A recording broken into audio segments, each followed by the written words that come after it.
You're welcome. Much love to all of you. Boo-doo-doo-doo-doo. Henry Martin. So many Henrys out there going. What's up with that? I have 3 Henrys today. Should have a word. I should have name limits. Okay, only 2 Henry at a time.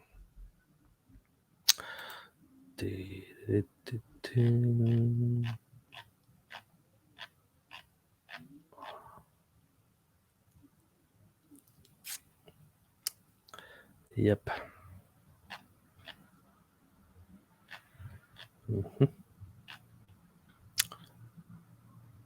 So it says you're lighting up this. So I'm gonna have to be more strict with you, unfortunately, because it says lighting up this from St. Paul, United States.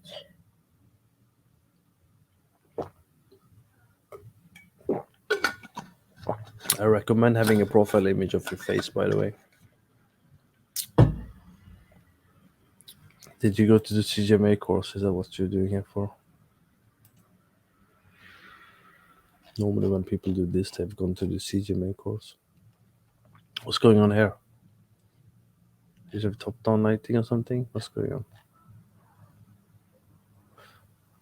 You don't have a light source. That's the rule number 1. You're gonna have a light source that's there. You need to put in the actual light fixture, right? Otherwise, it's like, whoa, what's going on? But I mean, that's last year, so that's fine.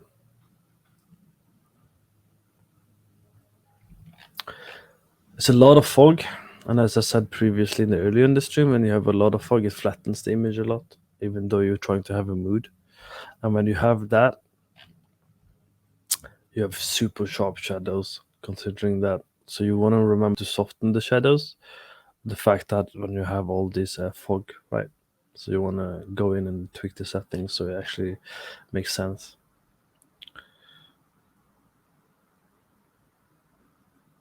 There's a lot of light going on. You have a lot of reflections. You want to make sure you have some stability when it comes to your lighting. You have a warm light, then you have a bit cold reflection going on, and then you have a warm light, and you have a light coming in there. You have light off there. You have a green light that doesn't do much. Also think about why we're looking at something. What's the story? That's quite important as well. And I see you have red light coming out under there, and there's blood. And I'm assuming that's where you want me to look, which I didn't. I did not. I just noticed there was a reason for that. Okay, so I'm gonna assume you wanted me to look there, and if that's the case, well, Henry Martin, if that's the case, we need to do something about that, don't we? I'm gonna exaggerate a little bit just so you. I don't know if you've been watching for the last 3 hours, but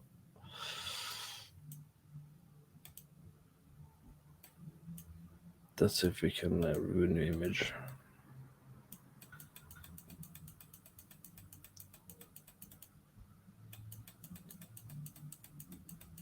It's just to prove a point. I'm not telling you to do this, but it's just to make you explain the concept of how light in fact works. Yeah.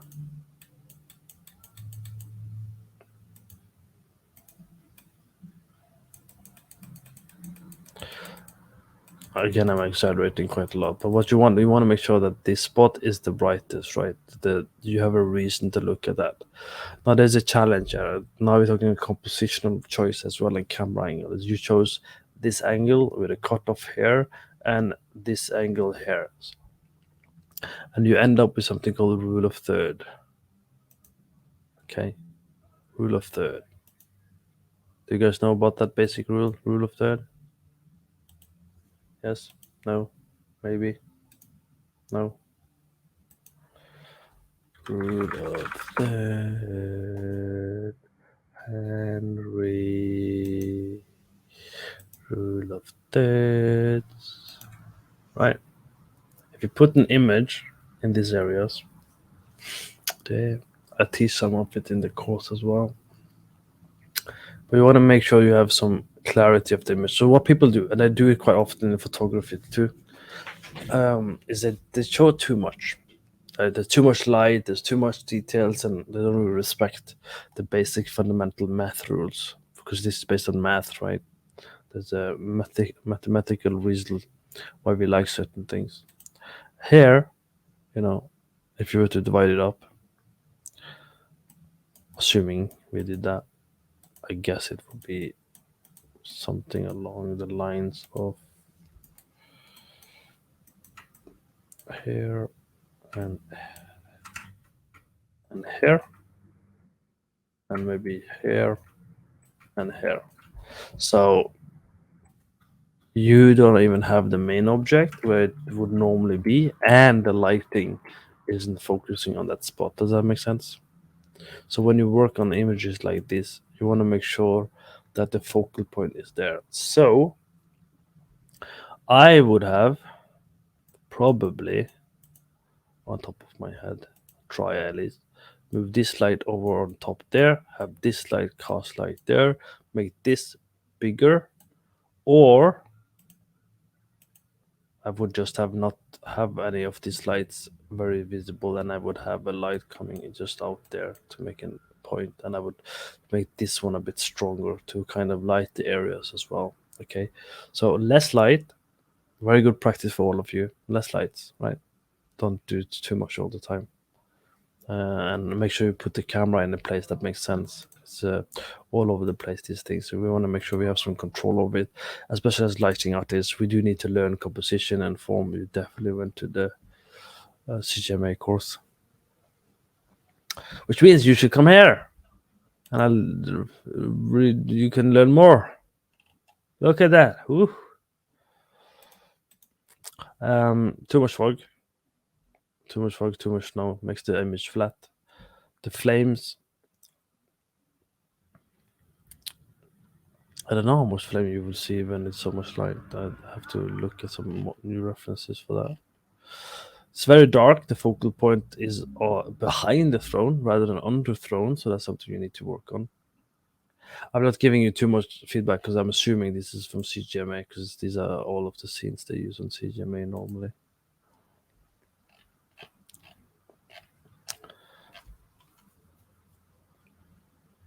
It's a different kind of color choice here. You have some lighting, that's fair enough, but here you have different. Didn't I give you feedback on this already sometime?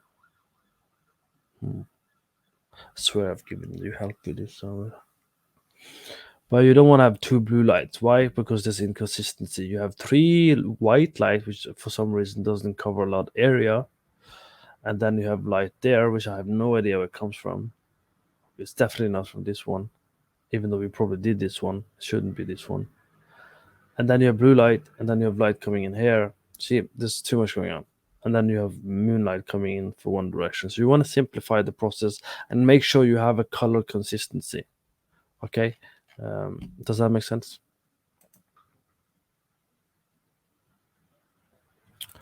Okay, so I've given you some feedback before. That's what I thought.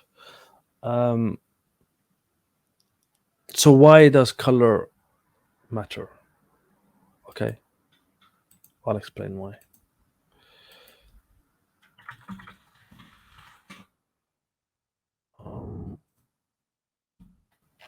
So when I did this whole environment for Ubisoft, there's one color inside and there's another color outside normally. So the inside tends to be a bit more warmer. Then I think I chose a different teal color outside and a different color inside. So it's like a different color. And there's the way I did the lighting was also to make sure that there was area that are dark, which is meant to be safe because you're playing Sam Fisher in this version of the Ubisoft Ghost Recon Tom Clancy Deep State. You're having access to Sam Fisher and Splinter Cell, so you can shoot all the lights. So you design the lights, you think about all the lights where you put them. You put them in a specific way, and you make sure there's enough fog to kind of fill in the blackness. That's what are we talking about here as well, using fog to kind of fill in the fact that there's little light.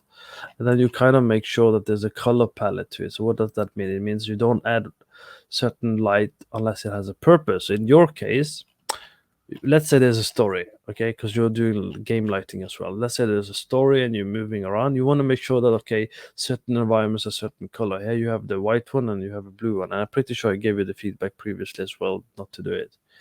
Okay, it breaks the focus. You might think, okay, but I want you to look at D5 command. Well, the interesting thing is your station, right? So you would also tilt the camera in this example just to show the station and use a different angle. Everything now is super lit, and that's fine. There's nothing wrong with that. But you want to, as a game lighting artist as well, you want to think about leading the player. Right now, I don't know for sure where to go, and I'm most likely going to the logo, if anything, because it stands out from all the blue lights. Make sense? Okay, cool. And if I'm being too strict, just let me know. I won't be less strict, but it's good to know your sensitivity level. I will adjust accordingly. But I'm super tired. I've been doing this for 3 hours now, so I'm being very quick. Um, this would be brighter. It looks bright, but it's not really bright enough.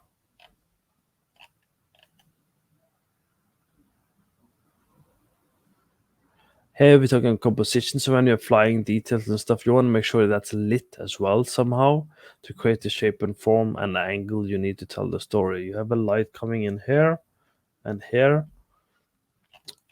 You have to ask yourself, does it make sense? Is it believable? Even if it's not, you can fake it, that's fine. But is it believable? Is someone gonna stop and look? Where's that light coming from? Where's this room light coming from? Where's the foreground? Where's the background? Okay, this is distance. Fair enough. Okay, there's a light there. There's a light there. Would that make sense? Maybe. But there's a super bright light there too. So why doesn't that light this side? Interesting. What did you do? Okay, where's the blue light? There's a blue light here. Where's the blue light coming from? Is that a reflection? Where's the reflection? Where's the blue light reflection? Why did you put the laptop this direction? Could you have done it somewhere else? Could you have put it further down so you don't block the tube? Could you have removed this metal? So these are the things you also need to pay attention to, because when we, even as lighting artists, we are often the middle person of all in the whole project. So we have to understand materials. So if a material artist, 3D artist, environment artist, yeah, you can trust them. But most of the time, often there are chances they do it wrong. You need to know why. Why that be this dark? Why that be this bright? What's the wrong with the roughness and normal? And when you work with a lot of games now and cinematic, you gotta have some feedback and understanding of your camera angles, how that affects your lighting. If you're working on certain environments with room, you need to be able to express, okay, we need a different color for the materials because I'm gonna do this lighting and that's gonna not look good with night lighting, so you need a different material color. You do end up in some studios, and eventually you will end up in the situation where you will be asked or be asked to like create pipelines and have a thought process for this. Obviously you're, I don't know if you work already or not, but at least um, these are the things I would like you guys to be prepared for, at least as a lighting artist. But any artist really should be able to know this. That's you guys really like this folk stuff. When people are really obsessed with the volumetric folk, you have to ask yourself: does it make sense? Is it bright? Is it dark? And why is it all red and blue? It's the library. You move stuff around. I see. So this is blue. This is red. Interesting. I like the thought. I like the idea. The execution questionable. Don't know why it's red, and I don't know why this is blue. It's very blue. I would definitely have desaturated color, maybe even have brighter background. I like the idea though. I like that you're trying to be different. That's good. That's cool. Nothing wrong with that. But it probably would have worked better if it dimmed it a bit. So I'm guessing all of these lights would be red, right? I did some lighting for this too, some time ago. I did two different versions, I think. I also moved things a little bit, but I had a table or something. So that this is actually a bugged scene. So there's stuff you actually need to fix in this scene to make it work properly. And that's the case with this scene as well. The polar facility, the reason I picked teaching it is because it's not actually correctly set up. So I want people to know how do you purchase assets or work with assets, and how do you know it's not correctly done especially when you're the lighting artist. You need to know why something's broken, because you need to go back to the other team members. You need to be able to say, hey, this is why it's broken. I'll prove it to you. Here's before, after, here's 3 different examples, because they will always argue with you. Well, most of them will say, no, no, I did it. And you have to be able to prove them that, no, trust me. So you need to be able to do that, have an understanding of these things. Yeah. So here's the color palette. So what you did right, okay, that's fine. But what you did right is the fact that you have a very clear focal point. So I'm going to be a little bit nice now, because I felt I've been too strict, because I'm tired, obviously. This is what you've done right. Is in the rule of third. You have a clear direction. There's clear intensity. So in that sense, you did a very good job. So yeah. So you didn't. It's not like you didn't do anything right. Come on, man. All of you did something right. I'm just picking on what could be better. Did it come down? Did I download it? What's your name? Henry? Where's Henry? No Henry? How about I do this? Does Henry come then? There we go. That's one. Where's the other one? There we go.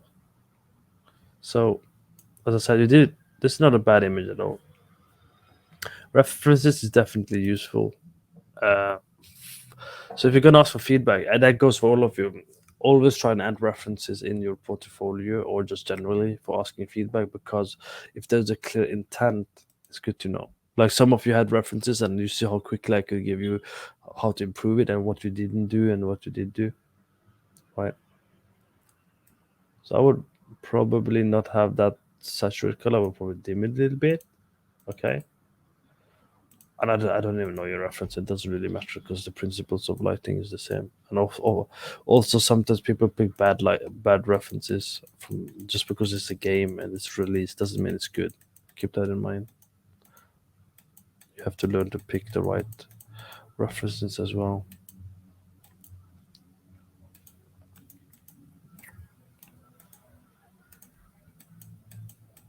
So generally, you would have like a punch in the background, because you want to illustrate that there's you have chosen bright um, night light, right?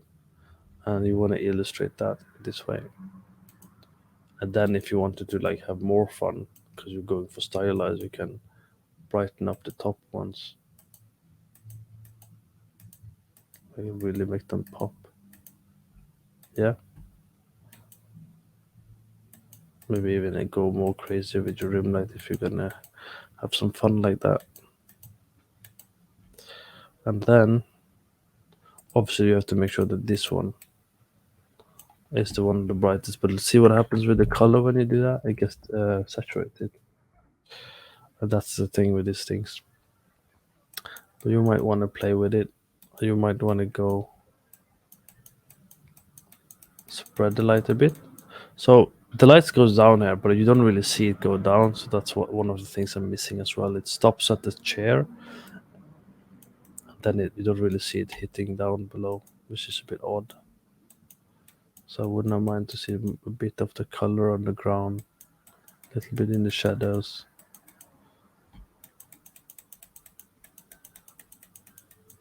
You know, making this area a bit more, popping it out a little bit more. Obviously overdoing it a little bit at the moment, but whatever.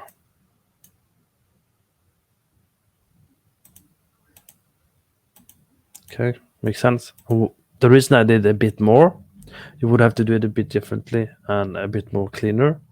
The reason I did that more is because the background is a bit brighter. So when I normally do that, I like to make sure the ratio, which I was kind of hinting to earlier, they needs to be adjusted. You wouldn't normally have to do that if you do this kind of lighting, because this kind of lighting is designed with the fact that you can change one thing and that's all you need to do normally. Okay, make sense? Yeah, I mean, you can do whatever you want, man. I'm not saying you're doing it wrong, but you can see this one is super saturated, and you can see this one is different. But again, there's a lot going on here as well, so sometimes you might want to consider your composition as well. and placement and do necessary improvement as well if you need to. So there's a lot you can do, but you can see generally you want some more indirect light at the very least if you want to do stuff your specific way. But you can see there's a huge difference just doing that.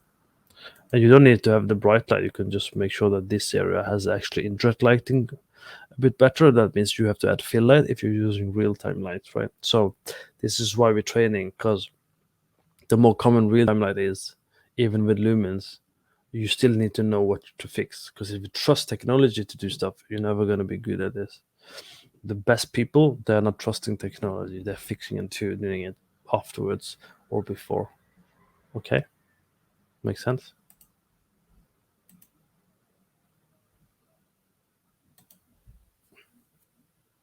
This is cool. Could use a little more detail lighting, but yeah, it's not bad. I'm also saying it that because I'm tired. I don't want to go do something else now. Yeah, it's not bad. You have nice brightness. You have the bounce light.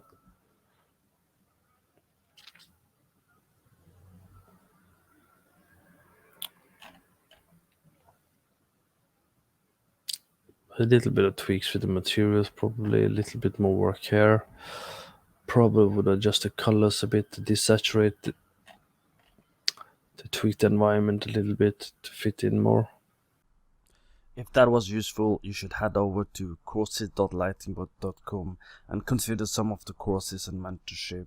You'll be able to learn all of these things: fundamental of lighting, incorrect materials, exposure, EV, how to use volumetrics, how to deal with light bidding, how to do post-process grading, emissive, how to do fill light and extra lighting, different times of day, how you do it differently for each day using EV, how to go away from the EV and technical lighting to do artistic lighting, understanding curves, analyzing painting, how it affects your art and lighting, how to train your eye and how to learn from painting, candle principle, Purkinje effect, game optimization, the danger of fog that a lot of people don't understand, and lots more.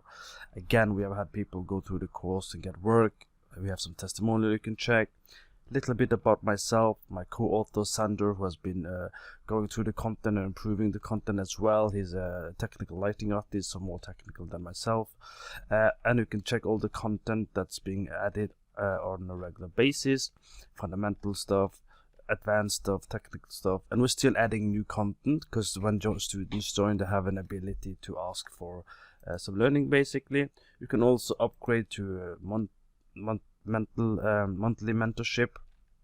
You get some extra stuff for discount price, and you have me and other mentors. If you upgrade to 5 months, you can have an opportunity to get some career roadmaps or different offers. If you want a very specific offer, just talk to me and I'll schedule something specific for you as well. Okay, a great opportunity to learn.